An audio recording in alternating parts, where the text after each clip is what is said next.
Value की जमीन वो ले ली, उसके बाद भी संतुष्ट नहीं हुए, वो धमकाते रहे और लाइव उसने आत्महत्या कर ली, लाइव। इससे ज्यादा दुखद क्या है? और नेता सदन आप जानकारी करिए, क्या बीजेपी के लोग उसमें शामिल हैं कि नहीं हैं? अगर जीरो टॉलरेंस है तो बीजेपी के नेताओं को आप जेल भेजेंगे कि नहीं भेजेंगे? और बीजेपी के कार्यकर्ता नेता जो कर रहे हैं, आजमगढ़ में इंद्रपाल मौर्य संगम अपहरण कर हत्या पति पत्नी, ये जीरो टॉलरेंस है आपकी। और कानपुर में अध्यक्ष महोदय, आपको जानकारी होगी कस्टोडियल डेथ की, बलवंत सिंह की। क्यों पुलिस ने मार दिया उसको? ये सैसवान में पुलिस अगस्त 6 फरवरी को कोतवाली परिषद में खुद को पेट्रोल डालकर, ये जीरो टॉलरेंस है। वो भी जान चली गई उसकी सैसवान में। बलवंत सिंह, उसके साथ जो हुआ है, कोई कल्पना कर सकता है? पुलिस पे फर्जी एफआईआर लिखा दी, पुलिस लगी, मारते मारते जान ले ली। क्या मदद की है आपने? आप दूसरों पे आरोप लगाते थे कि समाजवादी सरकार है, इसमें मदद में भेदभाव होता है। क्यों? कानून व्यवस्था जीरो अध्यक्ष महोदय, क्या अध्यक्ष महोदय जीरो टॉलरेंस? आपको भी जीरो टॉलरेंस रखनी चाहिए। घंटा हो गया हमारा। नहीं, अभी तो मैं सब्जेक्ट टच नहीं किया हूं। अभी तो शाहजहांपुर का मेडिकल कॉलेज आना है। मेडिकल कॉलेज बजट में ले लीजिएगा। नहीं, बजट में फिर वो बजट वाली बात आएगी। तो ठीक है अध्यक्ष महोदय, अब चाहते हैं कि मैं खत्म कर दूं। हालांकि मुझे भी लगता है मैंने समय गवर्नर से ज्यादा ले लिया, गवर्नर साहब से ज्यादा ले लिया है। इतना नहीं लेना। आपकी इच्छा है, मैं आपसे सिर्फ रिक्वेस्ट कर सकता हूँ। आपकी आगे इच्छा, मैं आपसे रिक्वेस्ट कर सकता हूँ। समय सिर्फ याद दिला रहा हूँ, बाकी आपकी मर्जी है। तो बलवंत सिंह, उसकी पत्नी को सरकार ने भरोसा दिलाया कि सरकारी नौकरी दी जाएगी। वहां के परिवार के सदस्यों ने मांग की थी कि 1 करोड़ की मदद होगी। नेता सदन भारतीय जनता पार्टी का कोई नेता ऐसा नहीं जिसने जनता में यह भाषण न दिया हो कि समाजवादी सरकार में मदद में भी भेदभाव होता था। मैं आपसे कहता हूं, बलवंत सिंह की मदद कीजिए, आप उसके परिवार की मदद कीजिए। आप, कोई भेदभाव नहीं है। और जितनी भी कस्टोडियल डेथ हुई उनकी मदद कीजिए। आप 1 करोड़ दीजिए उसको। क्यों नहीं दे रहे हैं आप उसके परिवार को? क्योंकि वो कानपुर का रहने वाला है, इसलिए नहीं दे रहे हैं आप? सरकारी नौकरी आप उसकी पत्नी को वादा करके आए, आपके नेता सरकारी नौकरी नहीं देंगे आप? कन्नौज में भी एक परिवार है, उसको भी सरकारी नौकरी का वादा किया, उसको कब सरकारी नौकरी देंगे आप? अगर और घटनाओं में आप चुनाव के करीब सरकारी नौकरी दे सकते हैं, तो फिर इसमें नौकरी क्यों नहीं दे रहे हैं आप? क्योंकि जीरो टॉलरेंस पे फिर मैं बात करूंगा, बहुत लंबी सूची है। क्योंकि अगर नेता सदन को भी जवाब देना है, उस समय भी मैं जब मौका मिलेगा तो मैं बोलूंगा। जिस सरकार के पास परमानेंट डीजीपी ही नहीं है,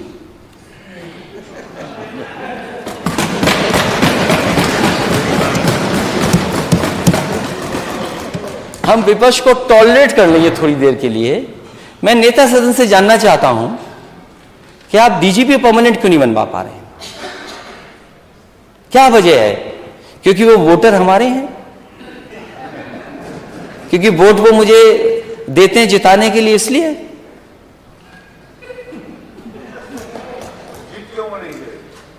अभी पता नहीं लगा कितने वोट से जीते। अभी नेता सदन वहां क्या कहते, पेंडुलम।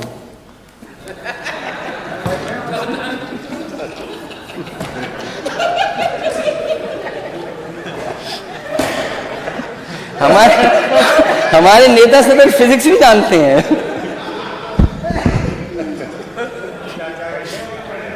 नहीं तो अब तो साथ है ना, देखिए ना। और आपका आशीर्वाद मिलता रहे। ऐसे अध्यक्ष महोदय, परमानेंट डीजीपी नहीं है आपके पास। एक दिन मैं जानबूझ करके गया पुलिस हेडक्वार्टर में, क्योंकि समाजवादियों ने बनाई और वर्ल्ड क्लास इंफ्रास्ट्रक्चर दिया। जो भी डीजीपी आए, जो भी होम सेक्रेटरी आए, दूसरे स्टेट के और वरिष्ठ अधिकारी आए, उन्होंने खुद तारीफ की है, महसूस किया उन्होंने कि पुलिस के पास ऐसे इंफ्रास्ट्रक्चर होना चाहिए। और ये बात नेता सदन जानते हैं, लेकिन स्वीकार नहीं करेंगे। मैं जब गया वहां, दिन के 12 बजे तक पूरी पुलिस सो रही थी। मैं अंदर बैठा, कोई अधिकारी नहीं वहां पर। सोचिए, पुलिस हेडक्वार्टर में कोई अधिकारी ना हो, इससे बड़ा दुर्भाग्य क्या हो सकता है। जो स्टेट जीरो टॉलरेंस है आपकी, और वो भी टेम्परेरी डीजीपी, टेम्परेरी, जिसका नाम नहीं लिखा जाएगा। मैं आपको अपने तरफ से सुझाव देता हूं। एक हमारे भी समय पर थे जो आपने किसी पद पर बैठाया था, वो इंटेलिजेंस के अधिकारी थे, न जाने क्या क्या बताते थे आके। इसलिए इन लोगों से बचना, इन लोगों से बचिए आप।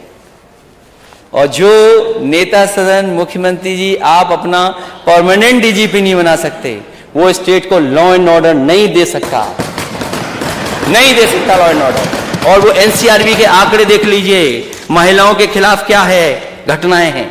मैं अगर पढ़ दूं तो बहुत समय लग जाएगा अध्यक्ष महोदय। कितनी घटनाएं हुई महिलाओं के ऊपर, घटनाओं में उत्तर प्रदेश नंबर 1 है, number 1। Crime against women number 1 है स्टेट।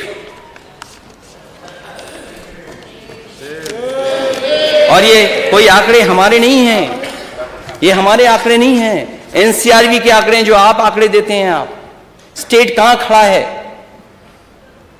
कहां खड़ा है स्टेट, ये एनसीआरबी के आंकड़े हैं। यूपी सबसे आगे, नंबर 1 है यूपी, महिलाओं के ऊपर अन्याय अत्याचार होने पर नंबर 1 है, नंबर 1।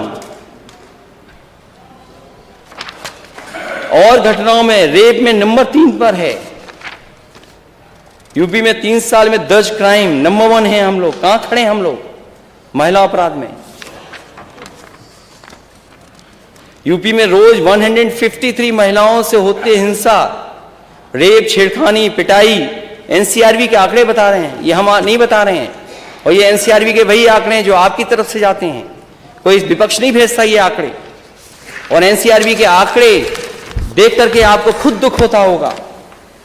और जिस सरकार के पास टेम्परेरी डीजीपी हो, परमानेंट नहीं है डीजीपी, हमारी सरकार होती, समाजवादियों की सरकार होती थी, तो गवर्नर हाउस से हर दिन नोटिस आता था, प्रेस में बात कही जाती थी, माननीय गवर्नर कुछ नहीं कह रहे। अब तो कुछ नहीं कहा जा रहा है। गवर्नर के ऊपर विधानसभा में गवर्नर के ऊपर कोई अच्छा नहीं कहेंगे, इंगित करके नहीं कहा जा सकता। मैं अब नहीं वो शब्द वापस लेता हूं, गवर्नर पे कहा हो। लेकिन उस समय वहां से आवाज आती थी, बगल से, विधानसभा की से। अब आवाज ही नहीं आती। और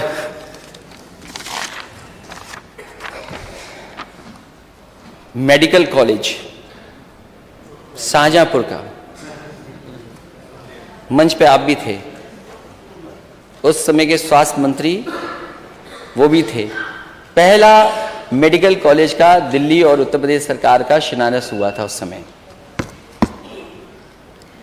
वित्त मंत्री हैं आप, स्वीकृत पद है 21, हैं कितने वहां पर अभी?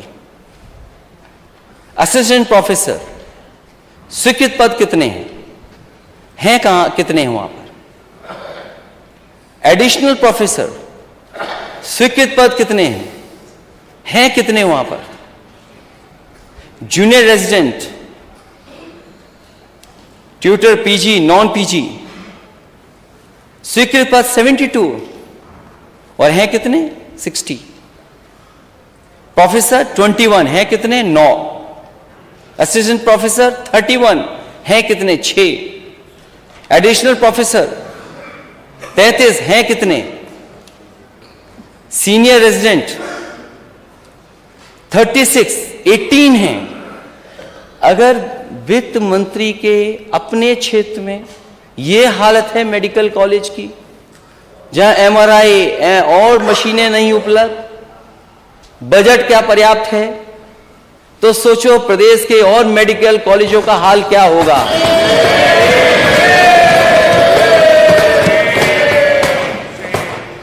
नेता सदन के क्षेत्र में 500 बेड सुपर स्पेशलिटी बच्चों का, 200 बेड्स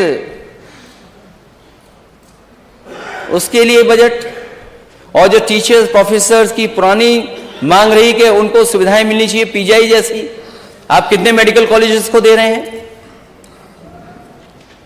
और फिर जब इन्वेस्टमेंट लाना चाहते हैं तो कंपनियों के घर पे जाकर क्या बोले, उनके स्वागत में न जाने क्या क्या करते हैं ये लोग जाकर के।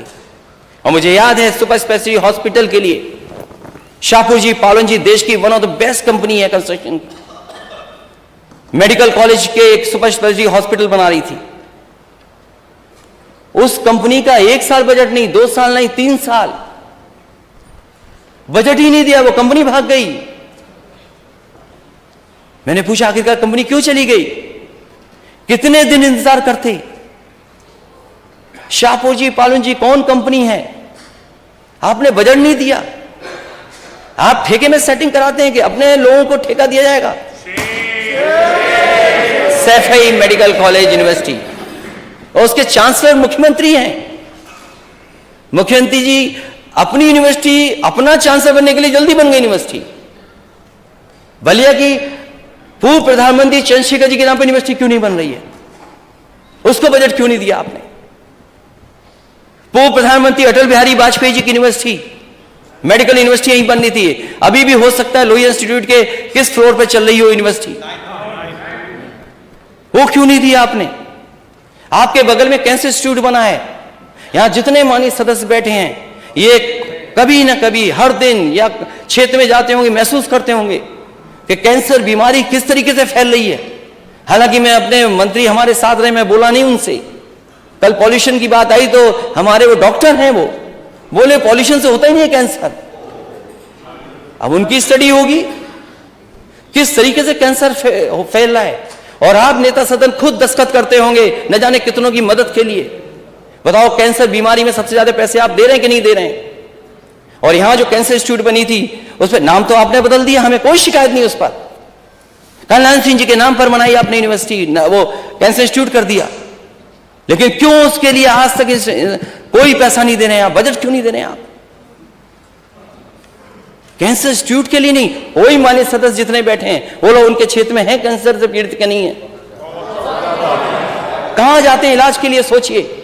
मुंबई जाते हैं इलाज के लिए, दिल्ली जाते हैं इलाज के लिए, और ये ऐसी बीमारी है, गंभीर बीमारी है कि पता नहीं किसको ले जाए और कब आ जाए, कौन गरीब को आ जाए, किसको आ जाए। ये हमारे मंत्रियों की गलती नहीं है, ये काम करना चाहते हैं मंत्री हमारे, डिप्टी सीएम काम करना चाहते हैं, लेकिन बजट ही नहीं देते ये लोग। नेता सदन बजट क्यों नहीं दे रहे हैं आप। और मैं इसलिए कह रहा हूं ये बात, रसूलाबाद का एक बार मैंने वीडियो लगा दिया, फोटो तस्वीर लगा दी, मंत्री जी ने 1 घंटे में सब साफ करा दिया, सफाई हो गई, वहां सब कुछ हो गया। वो तो काम करना चाहते हैं, लेकिन बजट क्यों नहीं दे रहे हैं ये लोग। मेडिकल कॉलेज की स्थिति क्या है, आज गरीब इलाज नहीं करा पा रहा है, ऑपरेशन नहीं करा पा रहा है। पीजीआई की खबर आपने पढ़ी होगी, जीरो टॉलरेंस क्यों नहीं है आपका मेडिकल के क्षेत्र में।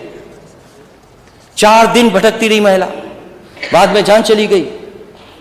आपने जो वेंटिलेटर्स दिए, वेंटिलेटर्स नहीं है, सब कूड़ा करकट हो गया है। क्या कैपेसिटी बिल्डिंग कर रहे हैं आप $500 ट्रिलियन की इकोनॉमी का सपना देख रहे हैं, मेडिकल व्यवस्था ध्वस्त है आपकी, किसी गरीब को इलाज नहीं मिल सकता।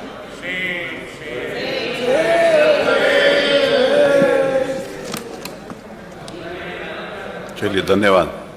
इसलिए अध्यक्ष महोदय बहुत सी बातें मुझे कहनी थी, बहुत लंबा मैंने बोल दिया, फिर भी बहुत सी बातें यूपी की रह गई हैं। बेरोजगारी रह गई। आज नौजवान को रोजगार नहीं है ना नौकरी है। ये केवल स्टार्टअप में लगे हैं। स्टार्टअप क्या कर रहे हैं? Startup, skill development. अरे अपनी स्किल क्या भी डेवलप कर लो। मुझे तो ऐसा लगा अध्यक्ष महोदय, डर गया मैं शुरू में। नेता सदन 2:30 बजे तक रात पर समीक्षा करना है अधिकारियों की। रात के 2:30 बजे, 2 बजे, 2:30 बजे, 3 बजे तक जगने वाले नेता सदन ने उत्तर प्रदेश की यह हालत कर दी। मेडिकल कॉलेज 45, इलाज नहीं गरीब को, भटक रहा है गरीब। आप लखनऊ के सभी मेडिकल कॉलेज अस्पतालों की देख लीजिए ओपीडी क्या है। और आपका बजट नहीं तो चल दिए पीपीपी करने के लिए। ये पीपीपी क्या होता है? ये पीपीपी क्या है? मेडिकल में पीपीपी, ये आपकी जिम्मेदारी है, सरकार की जिम्मेदारी है स्वास्थ्य की सेवाएं।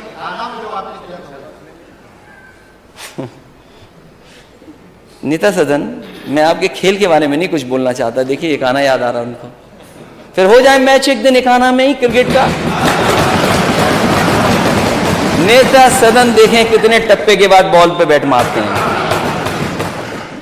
और मैं आपको बता दूं, नेता सदन जितनी बॉल फेंकोगे आप उतने छक्के मारूंगा मैं। इसलिए मुझे विश्वास है कि यदि श्री राज्यपाल महोदय भाजपा रचित पुस्तक को पढ़ने की बजाय अपने स्वयं के उद्गारों को व्यक्त करती तो वह अवश्य तथ्यात्मक भाषण होता और वे जानकारी हितकारी सिद्ध होता। लेकिन क्योंकि सरकार ने जो कट और पेश किया वही गवर्नर बोल के सदन में गई हैं। मैं समझता हूं जो हम लोगों ने सुझाव दिए हैं और विपक्ष के लोगों ने जो सुझाव दिए उनको शामिल कर दिया जाए। मैं अध्यक्ष जी का बहुत बहुत धन्यवाद देना चाहता हूं। माननीय उप मुख्यमंत्री।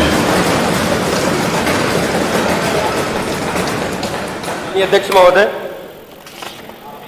बहुत देर से नेता विरोधी दल का उद्बोधन हम लोग सुन रहे थे। उद्बोधन से पहले हम मन में विचार कर रहे थे कि महामहिम राज्यपाल महोदया ने जब संयुक्त अधिवेशन को विधानसभा में संबोधित किया, समाजवादी पार्टियों के हुड़दंग को देख करके उनके राष्ट्रीय अध्यक्ष और नेता विरोधी दल माफी मांगेंगे। उसके बजाय समाजवादी पार्टी के लोगों ने जिस ढंग से हुड़दंग किया उसकी हम पूरे प्रदेश के 25 करोड़ लोगों की तरफ से निंदा करते हैं।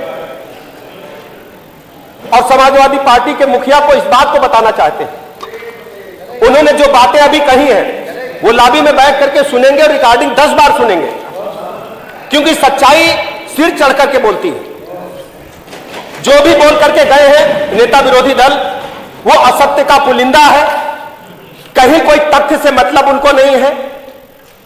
मैंने सुना था जब राजा का राजपाट चला जाता है तो कुछ लोग डिस्टर्ब हो जाते हैं, लेकिन वास्तव में सच्चाई की घटना हमने अपनी आंखों के सामने देखी। मैं नमन करता हूं उन समाजवादियों को जिन लोगों ने भारत में समाजवादी आंदोलन की शुरुआत करते हुए अपना सर्वस्व न्यौछावर कर दिया। पूरा देश जानता है और माननीय अध्यक्ष जी आप भी इतिहास से वाकिफ हैं। लोहिया जी ने जब समाजवादी आंदोलन की प्रारंभ की शुरुआत की और उसके बाद पूरे देश और दुनिया में समाजवादी नारा बुलंद हुआ, नरेंद्र जी ने शुरुआत की, उस परंपरा को आगे बढ़ाया। उस परंपरा को मैं कह सकता हूं राजनारायण जी ने आगे बढ़ाया, उसी परंपरा के पंडित जनेश्वर मिश्र जी ने आगे बढ़ाया। जब सब लोग दुनिया छोड़ करके गए तो उनके पास एक फटी धोती भी नहीं थी। अध्यक्ष जी मैं कहना चाहता हूं आज इस नकली समाजवादी जो अपने आप को समाजवादी नाम नाम लेकर के लाल टोपी लगा करके ठेकेदारी करने का काम करते, समाजवादी नाम का दुरुपयोग करते हैं, ये वो समाजवादी लोग हैं जो समाजवाद का नाम लेकर के पूंजीवादी व्यवस्था से बढ़कर के अपने घर को भरने का काम किए हैं। मैं एक दर्जन उदाहरण देना चाहता हूं, आप उठा करके देखिए। जब से पॉलिटिक्स इन लोगों ने शुरुआत की समाज में काम करने के लिए आगे आए हैं, तब से इनका बैंक अकाउंट देख लिया जाए और आज का बैंक अकाउंट देख लिया जाए और इनसे पूछे कौन सा उद्योग आपने किया कि 10 रुपए से अकाउंट खोल करके आज लाखों करोड़ रुपए आपके अकाउंट में कहां से आ गए? ये कौन सी व्यवस्था है? ये सभी पूरे देश के समाजवादियों को बताया जाए, वो लोग भी पाए। ढेर सारे समाजवादी मित्र हमारे हैं जो पीछे बैठे हैं, जुगाड़ करके पिछली सरकार का जब चुनाव चल रहा था 2022 में, अध्यक्ष जी, गुमराह करके इन लोगों ने छद्म रूप से लोगों को बताया कि हम आ रहे, आ जाओ। कई लोग बेचारे ठगे गए बैठे हैं, मैं अच्छी तरह जानता हूं, और कई लोग तो चुनाव हार गए। हमारे अरे वर्मा जी का नाम नहीं, हम सामने बैठे साहब हमारे ओम प्रकाश जी ठगा गए बेचारे। अध्यक्ष जी, सब छूने की क्षमता नहीं है, इसलिए 2 लाइनें कहना चाहता हूं। मुझे पतझड़ों की कहानियां सुना सुना के ना उदास कर, नए मौसमों का पता बता, जो गुजर गया वो गुजर गया। चाचा बैठे हैं, चाचा के कलेजे से पूछिए।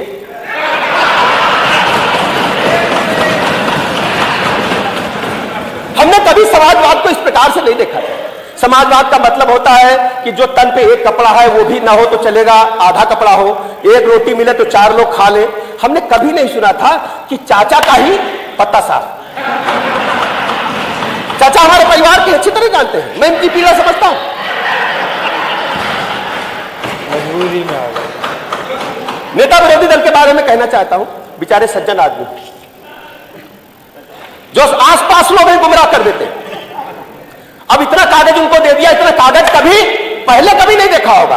ये कागज देने वाले पीछे से लोग बार बार कागज देने आ रहे थे, और हमारे चाचा अवधेश जी बार बार दबा रहे थे, मत पढ़ो। याद है चाचा आपको?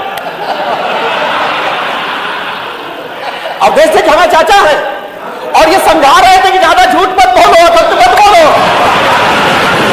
असली समाजवादी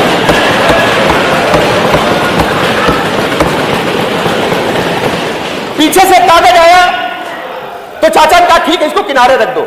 लेकिन मैं मानता हूं चाचा, आपको मैं प्रणाम करता हूं। वास्तव में सच्चाई के साथ टिकने वाला अगर कोई असली समाजवादी चाचा है तो आप ही हैं।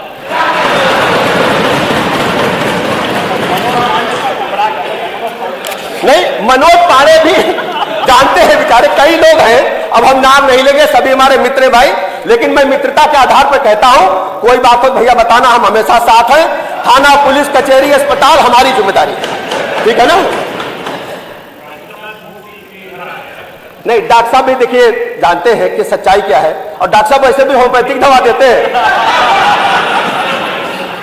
और होम्योपैथिक ये वाली होम्योपैथिक नहीं थे जी, ये इलेक्ट्रो होम्योपैथिक के डॉक्टर है।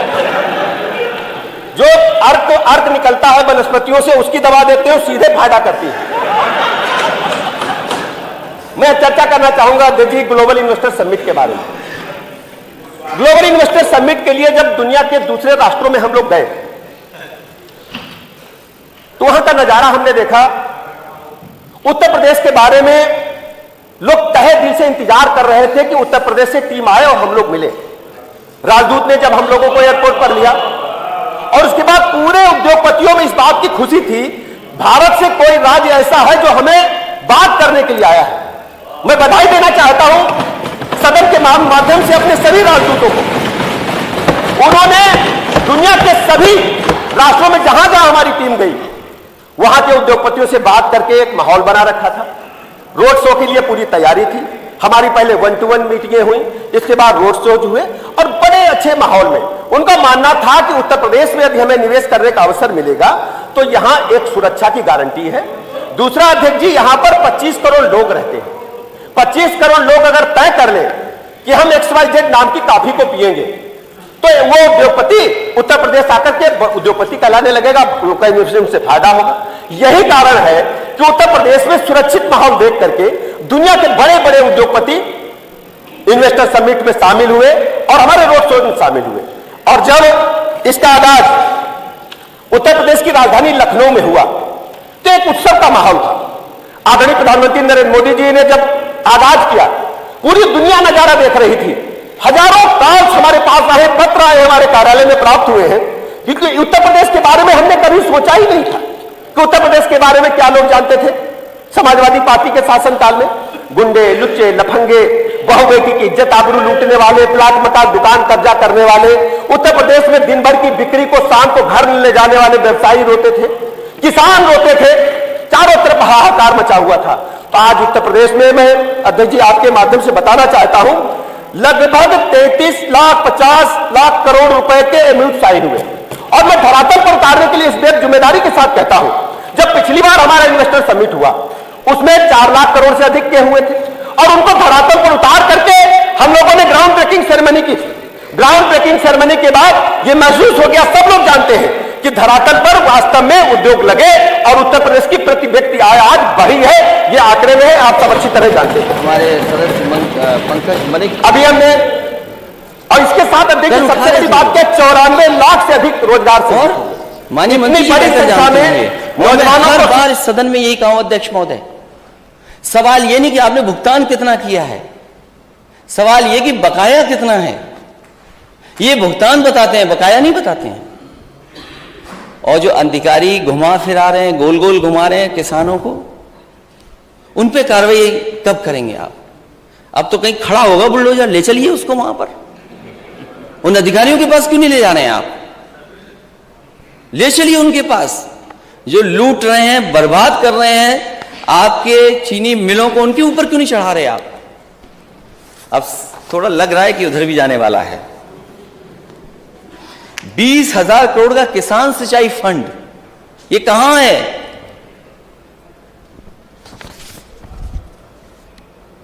दो 2022 आपका जाएगा ही नहीं। 23 आ गया, लेकिन बीजेपी के लिए 2022 ही रहेगा, क्योंकि किसानों की आय दोगुनी हुई नहीं। किस आंकड़े से आपके 2022 तक किसानों की आय दोगुनी होनी थी? नीलगाय तथा आवारा जानवरों की खेती की सुरक्षा, आज भी सवाल उठाता है ये अभी लंबी सूची है, इसको रखिए, अभी पोस्टर बाद में काम आएगा।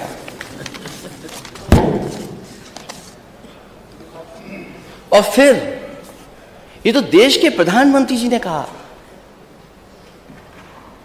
देश के प्रधानमंत्री जी ने कहा कि जानवर सड़क पे नहीं होंगे, किसानों का ये संकट हम दूर कर देंगे। मुझे तो ये लगता है दिल्ली और लखनऊ में कोई तालमेल में गड़बड़ हो रहा है। अगर दिल्ली वाले कह देंगे तो लखनऊ वाले नहीं करेंगे, और अगर लखनऊ वाले कुछ लेकर के जाएंगे तो दिल्ली वाले नहीं करेंगे। अब उस पर सब शांत हैं, कुछ है ऐसा मुझे लग रहा है। प्राथमिकता के आधार पर केन बेतवा नदी इंटरलिंक परियोजना कहां पहुंची है? सभी जरूरतमंद वंचित किसानों को प्रधानमंत्री आवास बीमा योजना, सस्ती दरों पर किसानों को कृषि के लिए बिजली, ब्लॉक स्तर पर कोल्ड स्टोर और वेयर हाउसिंग की सुविधाएं। सरकार ने किसानों से 60 दिन में 1 लाख टन मक्का खरीदने का वादा किया। कब मक्का खरीद गई?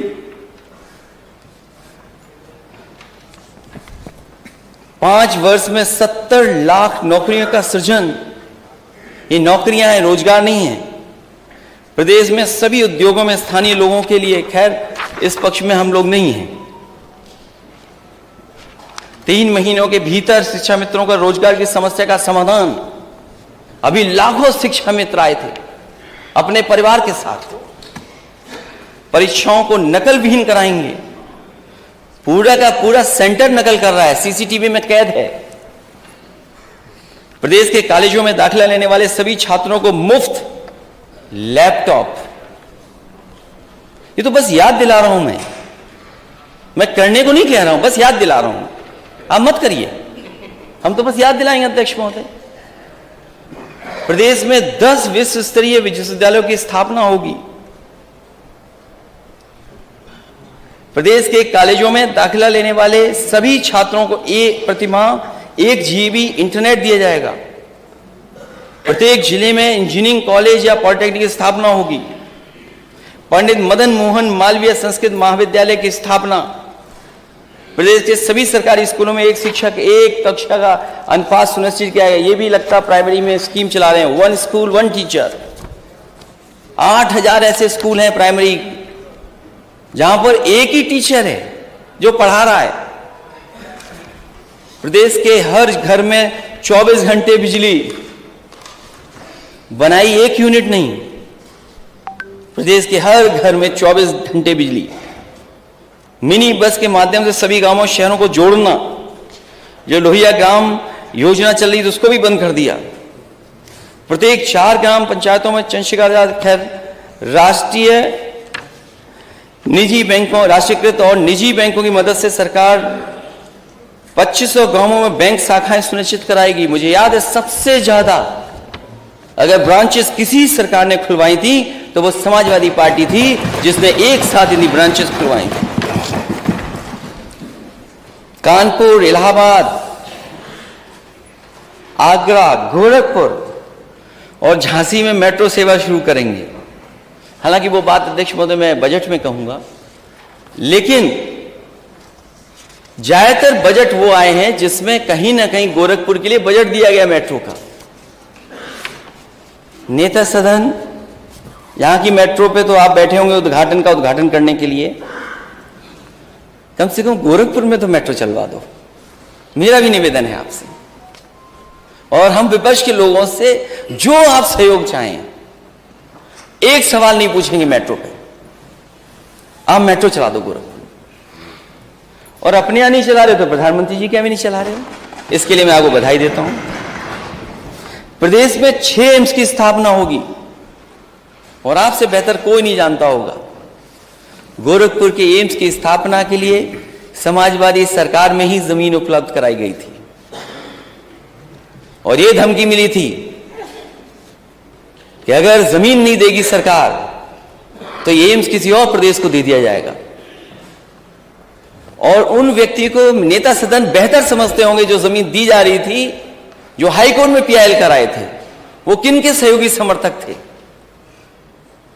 फिर मुझे मजबूरी में, क्योंकि अगर एम्स चला जाता तो बड़ी न्यूज होती, समाजवादियों का नुकसान होता। उस अथॉरिटी की अधिकारी कीमती जमीन नहीं देना चाहते थे। अध्यक्ष महोदय, कीमती जमीन बिना पैसे के दे करके वहां एम्स समाजवादियों की देन है। और वही नहीं, रायबरेली का भी देन है। रायबरेली का भी एम्स अगर किसी की वजह से बना है, अरे इतना डर के ताली बजाते हो एम्स के लिए। उन्हें यह संकोच लग रहा होगा कि जो बात मैं कह रहा हूं वो सच है कि नहीं है, लेकिन नेता सदन से अच्छा कुछ नहीं बोल सकते। बोलो वो किसका आदमी था जो प्याल करके कोर्ट से जमीन रुकवाया था। और एम्स रायबरेली में किसने बनाया? समाजवादियों ने जमीन दी तब जाकर के बना। और 6 एम्स की स्थापना होती, कहां है एम्स?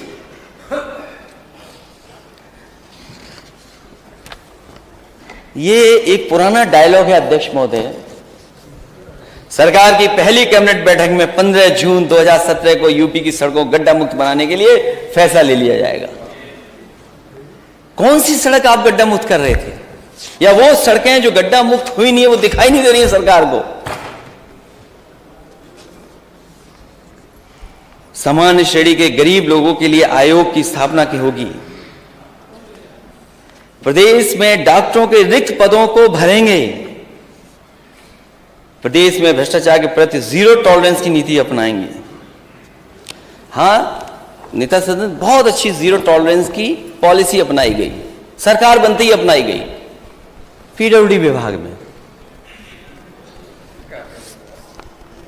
अध्यक्ष महोदय, 0 टॉलरेंस की सबसे पहला ही पॉलिसी सरकार दूसरी बनते ही पीडब्ल्यूडी विभाग ने मान ली।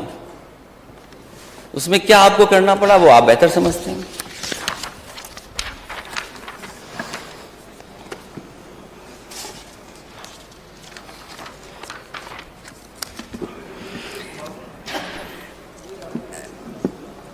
एक बात बहुत बताई गई है राज्यपाल जी के भाषण में कि उत्तर प्रदेश वो शेर गिरा है, शेर वाला वो हो गया शेर।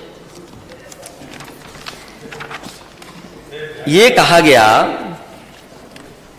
कि उत्तर प्रदेश सभी चीजों में नंबर 1 है। जो भी योजना बताई, कामधेनु में नंबर 1, डायल 100 पुलिस को रिस्पांस सिस्टम में नंबर 1 प्रथम, 2018 तक बताएगा कि जो 18 तक जो थे उसमें नंबर 1 उत्तर प्रदेश था। लेकिन नए आंकड़े भी देखने चाहिए कि उत्तर प्रदेश कहां खड़ा है। ये क्रेडिबल ऑर्गेनाइजेशन है जिसमें रैंकिंग स्टेट्स की बताई जाती है, और मैं नेता सदन से कहूंगा जो अधिकारी आपको गुमराह कर रहे हैं इस रिपोर्ट को भी पढ़ें, क्योंकि यूपी बदलेगा तो देश बदलेगा, यूपी आगे बढ़ेगा तो देश आगे बढ़ेगा। बिना यूपी के देश नहीं तरक्की कर पाएगा। आप कहां खड़े हैं? कभी तो आप केरला को बताते थे कि केरला यूपी से सीख ले। जो कंपोजिट स्कोर है स्टेट का, कंपोजिट के अंदर चीजें हैं जिन पर आकलन होता है स्टेट का। आप कहां खड़े हैं? आप किस स्थान पर हैं?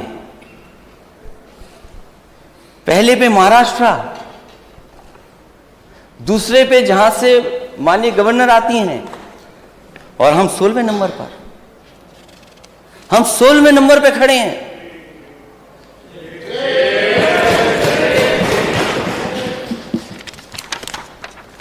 हम 16वें नंबर पे हैं।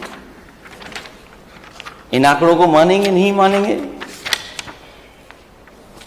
इकोनॉमिक फ्रंट पर, जिसमें पर कैपिटा है, जीडीपी ग्रोथ है, इंडस्ट्री सर्विसेज हैं, इन्फ्लेशन है, एफडीआई है, और भी कई मानक हैं, उसमें हम और आप कहां खड़े हैं? यूपी के लोग।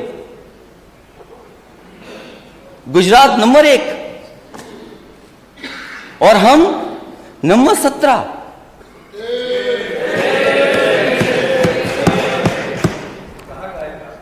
नहीं, आपको नहीं अच्छी लग रही है? नहीं, आप तो वित्त मंत्री है ना। अभी आपके भी मेडिकल कॉलेज पे आऊंगा मैं। पेपर अभी आ रहा हूं मैं मेडिकल कॉलेज। पेपर का रेफरेंस तो बताएं, कहां का पेपर? अच्छा, पेपर बता दें। ये नहीं मानेंगे, इंडिया टुडे पढ़ दूं? इंडिया टुडे नहीं, पेपर को उसकी ऑथेंटिसिटी क्या है उसकी? ये ऑथेंटिसिटी आप अपने अधिकारियों से पूछ लीजिएगा। कोई जिस पेपर को आप पूछ लीजिए। जिस पेपर ये को इसीलिए मैंने, आपने सुना नहीं लगता, आप हेडफोन लगाए नहीं थे। मैंने पेपर कहा को कि जिस ये पेपर बहुत ही को- क्रेडिबल एजेंसी है जिसके पेपर- तहत मैं बोल रहा हूं। जिस पेपर को कोट कर रहे हैं उस पेपर का कम से कम नाम तो बताना चाहिए। नहीं, आप अपने अधिकारी पढ़े लिखे हैं, उनसे पढ़ लेना। अधिकारियों से क्यों नहीं पूछ रहे हैं आप? क्रेडिबल एजेंसी, तो आपको बताते हैं। क्रेडिबल एजेंसी कहीं से उस एजेंसी का नाम भी तो हो, कोई एजेंसी का नाम बताया नाम पढ़ जाए। दें क्या? नाम पढ़ दें? नाम बताना पढ़ दें? नाम बताना चाहिए। अच्छा, नाम इसलिए नहीं पढ़ रहा हूं, नहीं एक मिनट, नाम इसलिए नहीं पढ़ रहा हूं। अभी कांग्रेस के नेता जा रहे थे हवाई जहाज से, आपकी पुलिस पहुंच गई वहां, उन्हें हवाई जहाज में नहीं बैठने दिया। एक लोक गायक, आपको तो खुशी मनानी चाहिए। लोक गायक कोई अच्छा गाना गा रहा है, ठीक है, हमारे खिलाफ भी गाना लोग गाते हैं। यूपी में कहवा,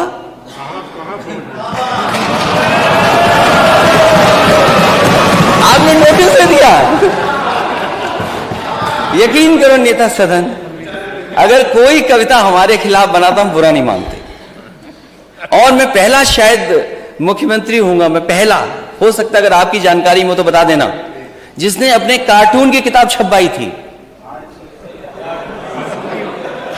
कार्टून ना समझना, तुम्हारा जिंदगी में नहीं बनेगा, आएगा कैसी जगह पर, ये मत समझना, क्योंकि तुम खुद कार्टून हो।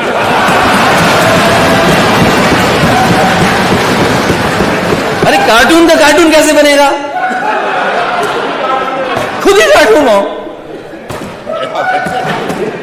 केयर एज करके कंपनी है, एनीवे आप लोग पता कर लेना, केयर एज। और फिर मैं इंडिया टुडे का भी पढ़ दूंगा, इंडिया टुडे का भी पढ़। अरे भाई ठीक है, फर्जी, सब फर्जी है फिर तो।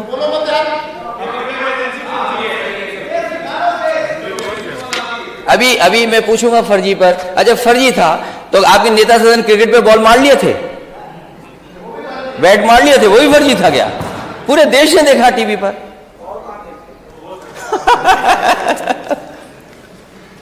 क्या लोग हैं आप लोग। फिजिकल, उसमें भी तमाम पैरामीटर्स हैं, तमाम पैरामीटर्स हैं। उड़ीसा नंबर 1 है और आपका स्टेट 15वें स्थान पर है। फाइनेंशियल इंक्लूजन,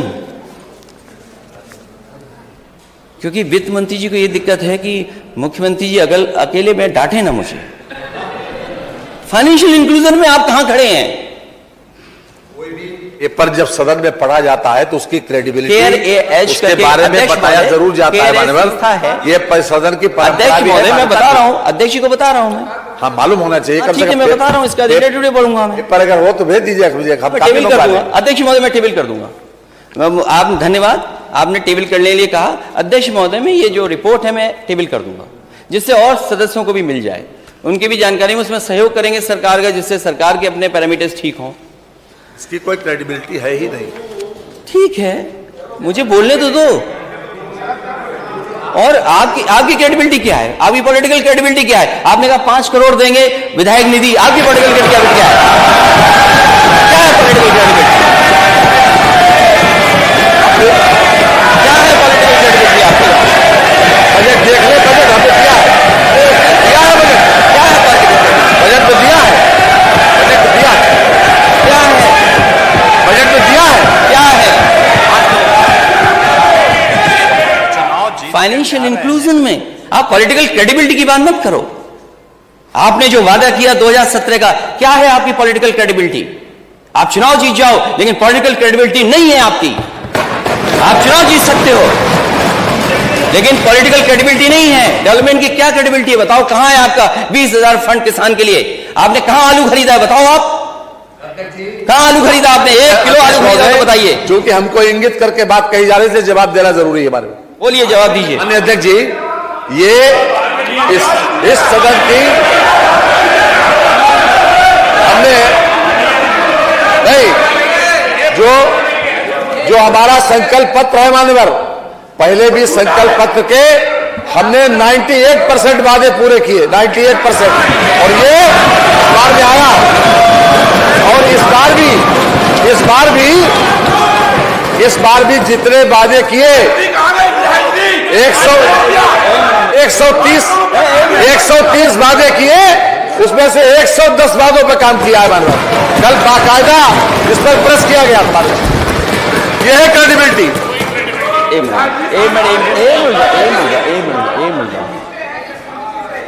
अध्यक्ष महोदय, अध्यक्ष मैं अपने माननीय सदस्यों से कहूंगा एक मिनट शांत रहें। अध्यक्ष महोदय, आप क्रेडिबिलिटी बता रहे हैं ना कुछ, मैं बैठ जाता हूं, एक बार बताइए। क्रेडिबिलिटी सबसे बड़ी यह है कि हम जनता ने 5 साल तक हमारी सरकार को गुड गवर्नेंस के आधार पर वोट दिया, गुड गवर्नेंस के आधार पर। यह है क्रेडिबिलिटी। जनता की अदालत सबसे बड़ी अदालत है अध्यक्ष जी, सबसे बड़ी अदालत जनता की अदालत है। हम उसी वजह से यहां पर बैठे, उसी कारण यहां पर बैठे, और यही क्रेडिबिलिटी सबसे ज्यादा मान्य है। अजय अध्यक्ष महोदय बोलिए ना, आपने यही पॉलिटिकल क्रेडिबिलिटी है आपकी, यही पॉलिटिकल क्रेडिबिलिटी है ना? अच्छा, ये क्या था फिर? एक मिनट जाओ। ये इनकी पॉलिटिकल क्रेडिबिलिटी है। 2000 नई बसें चलाएंगे, ये दूसरा बजट था। कितनी बसें चला रहे हैं आप? और पहले लैपटॉप दे रहे थे, क्योंकि मैंने कई बार कहा, फिर कहता हूं मैं, ये लैपटॉप नहीं बांट सकते, और नहीं बांटे इन्होंने। क्या वो पॉलिटिकल क्रेडिबिलिटी नहीं मानी जाएगी? अरे भाई, लैपटॉप क्या होता है? स्मार्टफोन। ये भाई माननीय सदस्य, अध्यक्ष महोदय, मुझे आपने इतना कुछ बदलाव लाए हैं, इतना बदलाव आप लाए, मैं आपको बधाई देता हूं। आप टैबलेट ले आए यहाँ पर, बहुत सी चीजें बदली हैं आपने, टेक्नोलॉजी लगातार आप यूज कर रहे हैं। हमारे माननीय सदस्य को ये तो बता दो, टैबलेट, स्मार्टफोन, लैपटॉप क्या होता है? अरे वो इंजीनियर, उनको मालूम है, MBA है वो। ये दूसरा बजट है अध्यक्ष महोदय। माननीय नेता प्रतिपक्ष, आलू, टमाटर, प्याज जैसी सभी फसलों का न्यूनतम मूल्य देने के लिए 1000 करोड़ रुपया। आप बताइए, आलू की स्थिति क्या है आज? पूछिए अपने माननीय सदस्य लोगों से, हमारी बात मत मानिए। क्या आलू खरीदा जा रहा? क्या सरकार खरीदेगी आलू? क्या आलू सरकार खरीदेगी? मैं नेता सदन के बगल में बैठे वित्त मंत्री जी और नेता सदन से पूछा, क्या आलू आप खरीदेंगे? इतना खड़े होकर के बोल रहे थे, बोलिए आप आलू खरीदोगे कि नहीं खरीदोगे? हमने मान्यवर खरीदा भी है, आगे भी खरीदेंगे। और जो कुछ भी संकल्प पत्र वादा किया है मान्यवर, वो सभी वादे पूरे करेंगे मान्यवर। ये वादे नहीं, और जनता ने इसी बात के ऊपर चुना है। 4 चुनाव 2014, 17, 19 और 22 इसी क्रेडिबिलिटी के, यही है क्रेडिबिलिटी। और क्या? और क्रेडिबिलिटी का मानक क्या है?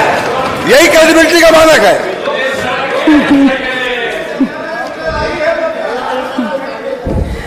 देखिए अध्यक्ष महोदय, मैं ये जानता हूं ये आलू नहीं खरीदेंगे, मैं ये जानता हूं, क्योंकि सरकार धोखा दे सकती है, सरकार सच्चाई के से नहीं सामने आ सकती। आज जरूरत है आलू खरीदने की। जो आलू बेल्ट है, हमारे माननीय सदस्य, में नहीं खड़ा होंगे, मंत्री हैं, कुछ लोगों की मंत्री पर छिन जाएगा, किसी की कुछ छिन जाएगा, इसलिए कोई सच नहीं बोलेगा। अकेले में अध्यक्ष जी पूछिए आलू की हालत क्या है, कोई नहीं पूछने वाला। धान में लूट हो गई, आलू में लूट होने जा रही है। और आय दोगुनी की बात कर रहे थे, 22 से 23 आ गया, किसी भी किसान के किसी फसल की आय दोगुनी नहीं हुई किसान की।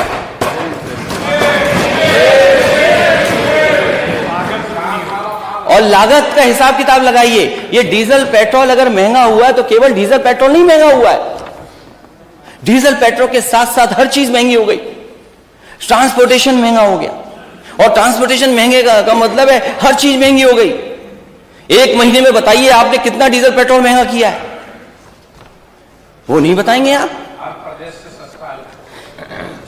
एक नारा है सबका विकास, सबका विश्वास, सबका साथ, सबका विश्वास। नारा है सबका साथ, सबका विकास। अध्यक्ष महोदय, मैं सदन में नहीं था, लेकिन मुझे लगा कि यहां पर कुछ सरकार जवाब देने से भाग रही है। हम जितने भी विपक्ष के लोग हैं, हम सब जाति जनगणना चाहते हैं।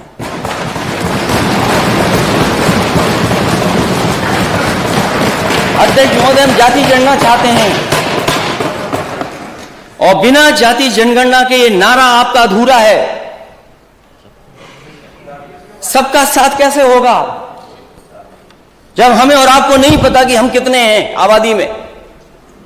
सबका विकास कैसे करोगे आप? सबका विश्वास कैसे जीतोगे आप?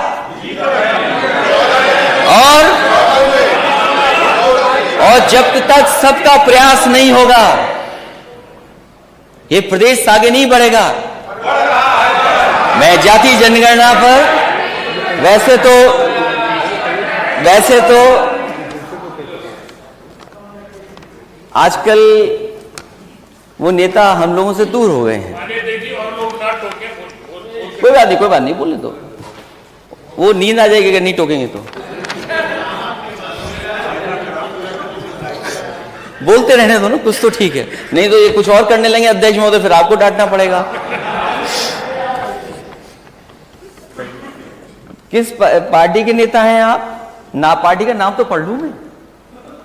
आप जाति जनगणना चाहते हैं कि नहीं चाहते हैं?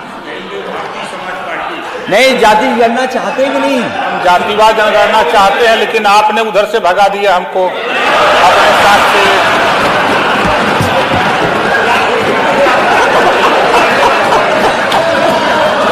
अच्छा नहीं, चलिए वो बात हमारी आपकी हो जाएगी, बात की बात। लेकिन ये बताइए, क्या आप जाति जनगणना चाहते हैं? 100% चाहते हैं। अरे कितने अच्छे लग रहे मंत्री बने हुए। इसी मंत्री के लिए गए थे वहां? 5 करोड़ नहीं, नाव मिलना ठीक है, नाव के लिए सर। क्या आप भी तो नेता हैं, क्या आप जाति जनगणना चाहते हैं?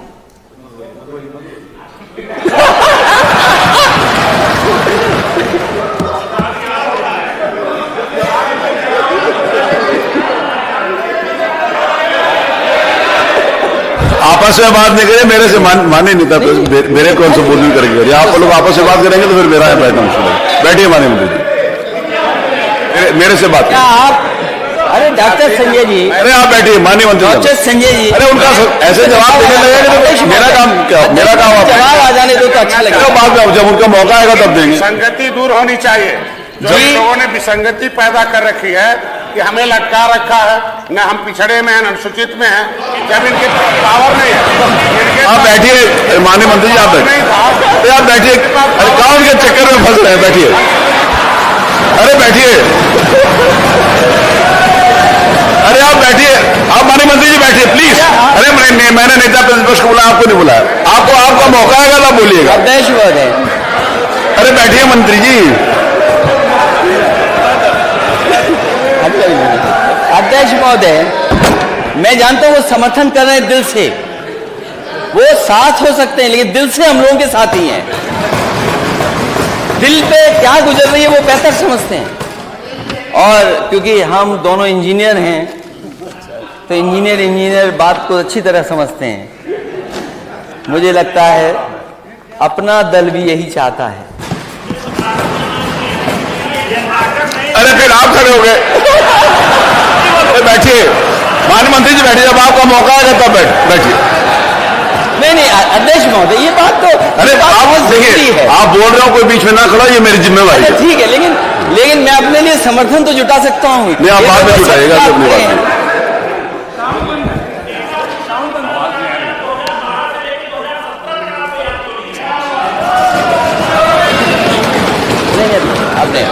वो मैं बताऊंगा।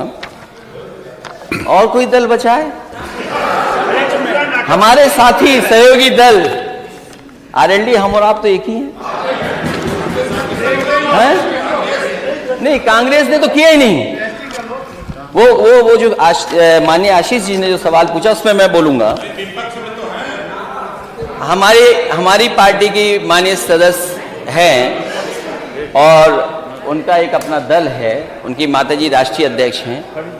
और जाति जनगणना पे मैं समझता हूं आप भी सहमत हैं। वो दोनों तो एक ही है ना, अलग हैं। अच्छा बैठे।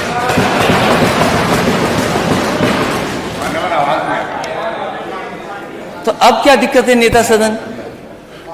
मेरी आवाज नहीं आ रही? बिहार कर सकती है किसी की नहीं आ अध्यक्ष रही? महोदय। जरा चेक करें आवाज अध्यक्ष क्यों नहीं आ महोदय, रही? जाति जनगणना अगर बिहार में हो सकती है, अब आ रही है? अगर अध्यक्ष महोदय जाति जनगणना बिहार में हो सकती है, और मैंने अपने संकल्प पत्र में लिखा था, अपने घोषणा पत्र में लिखा था, समाजवादी सरकार बनेगी तो 3 महीने के अंदर जाति जनगणना उत्तर प्रदेश की कराने का काम सरकार से होगा। और माननीय सदस्य ये सवाल जो पूछ रहे हैं, आपका सवाल ठीक है आशीष जी, माननीय सदस्य का, कि आपकी सरकार में आपने क्यों नहीं किया।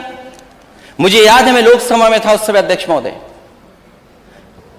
नेताजी से लेकर के शरद यादव जी और दक्षिण भारत के सब नेता, आदरणीय लालू प्रसाद यादव जी, और दक्षिण के जितने दल हैं, कांग्रेस पार्टी के अंदर जितने लोग थे, बहुत सारे लोग ये चाहते थे कि जब सेंसस हो रहा है तो जाति जनगणना हो उसमें। उसके लिए लोकसभा में कई बार धरने पर आवाज उठाई गई और उस समय कांग्रेस की लीडरशिप ने आश्वासन दिया था कि हम जाति जनगणना कराएंगे। पता नहीं क्यों उस सेंसस में नहीं किया गया। जब दोबारा सेंसस होने जा रहा है, इसलिए हमारी फिर मांग है कि जाति जनगणना होनी चाहिए, क्योंकि कांग्रेस की अकेली सदस्य हैं और हमारे गठबंधन की सहयोगी भी हैं। बहुजन समाज पार्टी भी उन्होंने सहमत बोला नहीं है कि आपके नहीं, वो सहयोगी तो हैं। पूछ के आना पड़ेगा। वो सहयोगी उन्होंने बताया नहीं कि हैं।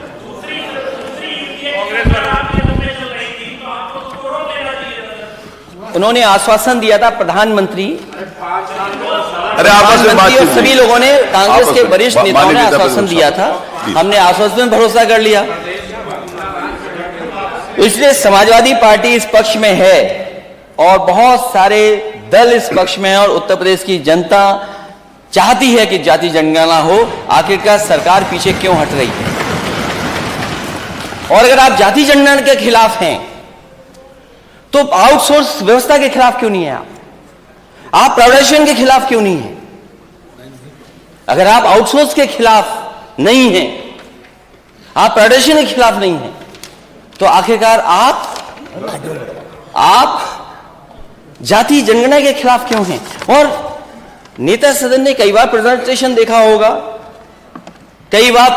देखा होगा कि डेटा सेंटर हम बना रहे हैं, उसके लिए इन्वेस्टमेंट के लिए भी कई लोगों से एमओयू हुए, कई चीजें जमीन पे भी आ रही हैं। नोएडा में डेटा सेंटर बन रहा है, बजट में भी कुछ चीज दिखाई दे रही है डेटा सेंटर के लिए। आप डेटा सेंटर कल बना रहे हैं, आपके यूपी का डेटा सेंटर क्यों नहीं है? और फिर जाति जनगणना हो जाएगी तो उसमें क्या दिक्कत है आपको? लेकिन हम समाजवादी लोग इसके पक्ष में हैं कि जाति जनगणना होनी चाहिए। $1 ट्रिलियन इकोनॉमी, यात्रा बहुत दूर दूर गए थे लोग। मुझे नहीं पता सबसे दूर कौन से लोग गए थे।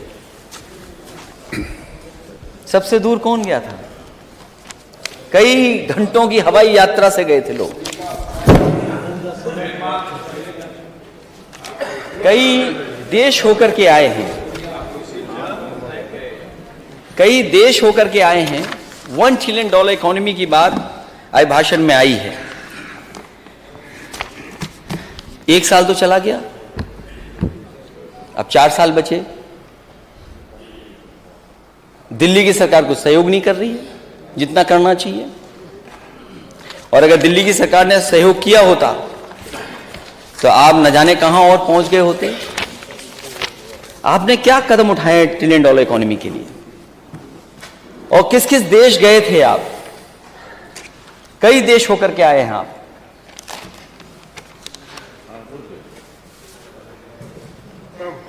एक डेलीगेशन गया यूनाइटेड स्टेट्स, एक डेलीगेशन यूनाइटेड स्टेट्स गया था। मुझे नहीं पता, नहीं वो निकाल दिया, कोई बात नहीं, आगे नहीं गिरा, मेरे पास है, वो कुछ और चीज थी। एक डेलीगेशन गया यूनाइटेड स्टेट्स, एमओयू कर लिया कई हजार करोड़ का। बाद में पता लगा वो यूनिवर्सिटी ही नहीं है।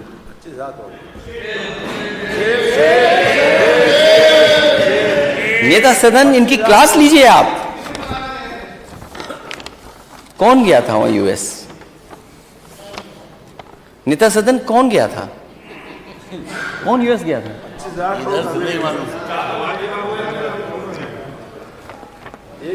नहीं, ठीक है, थैंक यू। यूएस गए थे, यूनिवर्सिटी से एमओयू कर लिया, लेकिन यूनिवर्सिटी है ही नहीं वहां पर। लेकिन मैं नेता सदन ये समझता हूं, ये मानता हूं मैं, जो भी किया हो उसे दोबारा प्रयास करना चाहिए था। कोई तो आ जाए यूएस से यूनिवर्सिटी। जब हम आप अपनी यूनिवर्सिटियों को नहीं बेहतर कर पा रहे हैं, उस स्टैंडर्ड पर नहीं खड़ा कर पा रहे हैं। हालांकि नेक के बारे में आपने बोला है कि 2 यूनिवर्सिटियों का अपग्रेडेशन हुआ है, लेकिन 84 यूनिवर्सिटियों में केवल 2 ही क्यों हुई? और क्यों नहीं हुई? उनके लिए भी प्रयास होता। मैं तो नेता सदन से कहूंगा, जो यूएस गई थी टीम, उसको दोबारा यूएस भेजिए आप, और तब तक वापस मत आने देना जब तक वो किसी अच्छी यूनिवर्सिटी से एमओयू न कर ले आए।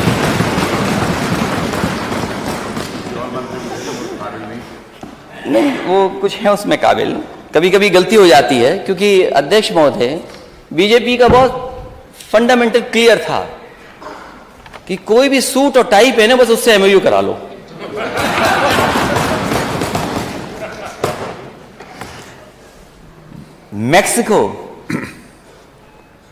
मैक्सिको गए थे लोग, ब्राजील गए थे, अर्जेंटीना गए थे, नीदरलैंड गए थे, France, Germany, Belgium, Sweden, UAE, Australia, Singapore, Canada, UK, America, दक्षिण कोरिया तथा जापान में गए थे आप लोग। ये जो जापान में डेलीगेशन अध्यक्ष महोदय गया होगा, वो क्योटो नहीं गया होगा। आप थे उसमें? बने। तो मुझे खुशी होगी अगर मैं बैठ जाऊं और आप क्योटो के बारे में 1 मिनट बता दो, हमारा वाराणसी और क्योटो क्या है।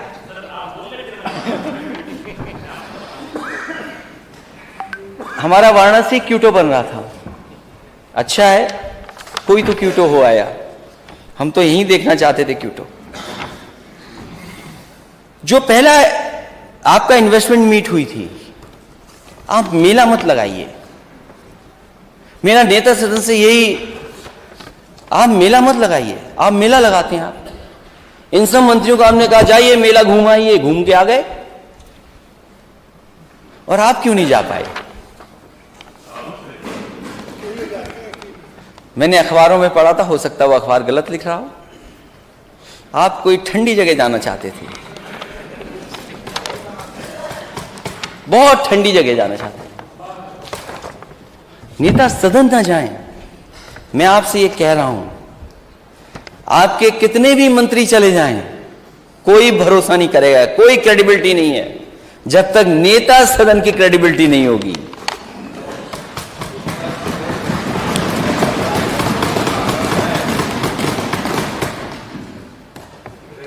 इतने देश देखा है आप लोग, किसी देश में सड़क पे सांड दिखाई दिया?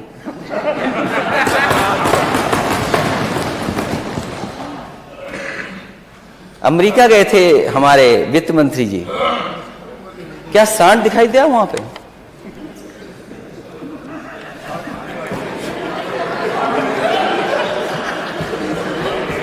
मैं तो पूछ रहा हूं,